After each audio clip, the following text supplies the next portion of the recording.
Hai, jumpa lagi dan saya Anton di channel Update Info. Di kesempatan kali ini kita akan unboxing dan review laptop IdeaPad Slim 3 141AN862ID, di mana laptop ini bisa buat anak sekolah, kuliah, dan kerja. Karena laptop ini sudah didukung dengan prosesor Intel N100 dengan kecepatannya di 3,4 GHz, dan ini sudah pakai 4 core bukan dual core. RAM-nya 8GB, LPDDR5 dengan kecepatannya di 4800, jadi sudah pakai RAM yang versi paling baru.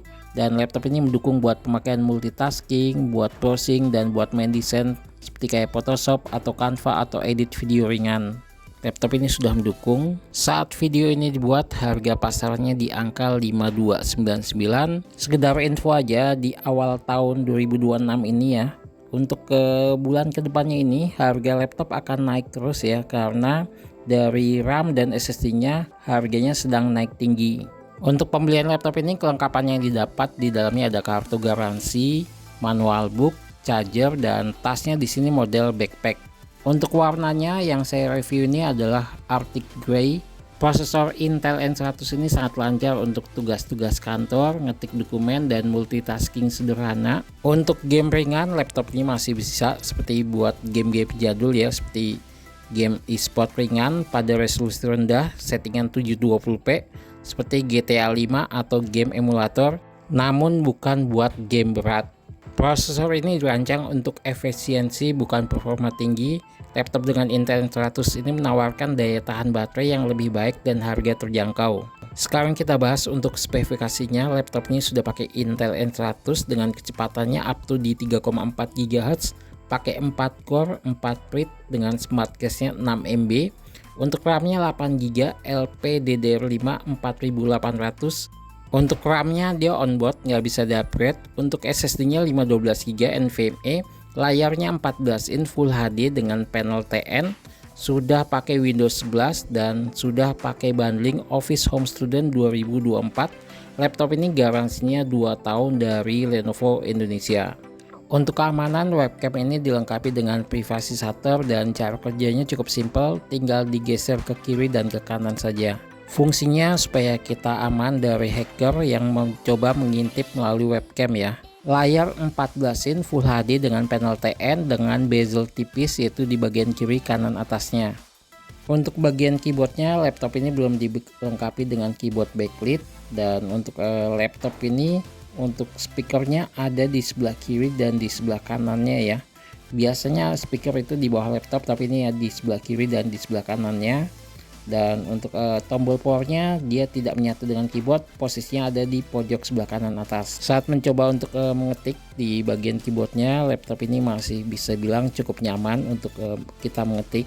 Yang pasti ini beda dengan seri ThinkPad ya, jadi nggak bisa dibandingkan dengan seri ThinkPad yang seri bisnis. Jadi untuk kualitasnya udah pasti beda. Sekarang kita bahas untuk portnya. Di sini ada 2 USB 3.2 Gen 1 dan 1 USB Type-C 3.2 Gen 1 spot buat data transfer, power delivery, dan display port. Dan ada port HDMI, port combo audio jack, micro SD card reader. Untuk material laptop ini berbahan bodi polikarbonat atau biasa disebut dengan plastik ya secara keseluruhan. Walau demikian, laptop ini kesannya bukan laptop murahan karena desainnya juga di sini cukup menarik dengan desain yang cukup elegan. Karena laptop ini berbahan bodi plastik atau polikarbonat, pasti juga ngefek ke beratnya. Nah, untuk laptop ini beratnya di sekitar 1,4 kg. Untuk berat seperti itu masih bisa dibilang cukup normal untuk saat ini ya, karena memang umumnya rata-rata laptop beratnya di 1,4 kg. Karena untuk desain saat ini sudah pakai desain slim, tipis, dan ringan. Untuk touchpadnya masih dibilang cukup nyaman, dan untuk kekurangannya di sini kalau kita pegang touchpadnya itu dia akan meninggalkan bekas ya, seperti bekas kayak seperti minyak, karena modelnya ini glossy, biasanya mudah meninggalkan bekas tangan. Dan untuk glossy ini biasanya juga mudah cepat baret. Jadi rekomendasinya untuk pembelian baru langsung aja pasang paket pelindung laptop, anti gores layar, dan anti gores bodi belakangnya. Untuk laptop ini dia tidak bisa dilipat sampai 180 derajat, ya hanya bisa sampai 160 ya. Jadi posisinya nggak bisa full 180. Sekarang kita bahas untuk bagian kelebihan dan kekurangannya. Kita bahas dari kelebihan laptop ini. Pertama, harganya dia murah ya. Yang kedua, dia sudah pakai RAM-nya 8GB, pakai LPDDR5.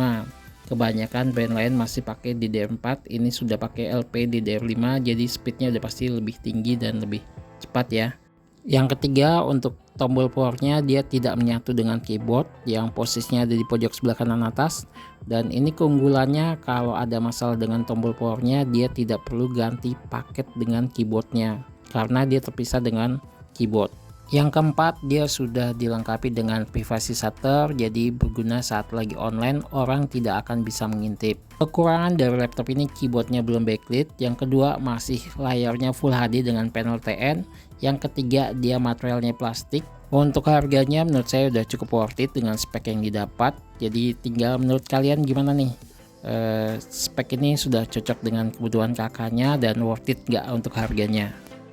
Baik teman-teman, sampai di sini aja. Jika ada kritik dan saran atau ingin menanyakan tentang laptop ini atau laptop tipe lainnya, boleh tulis aja di kolom komentar. Dan jangan lupa dibantu like, komen, dan subscribe agar saya semangat lagi untuk membuat video lainnya.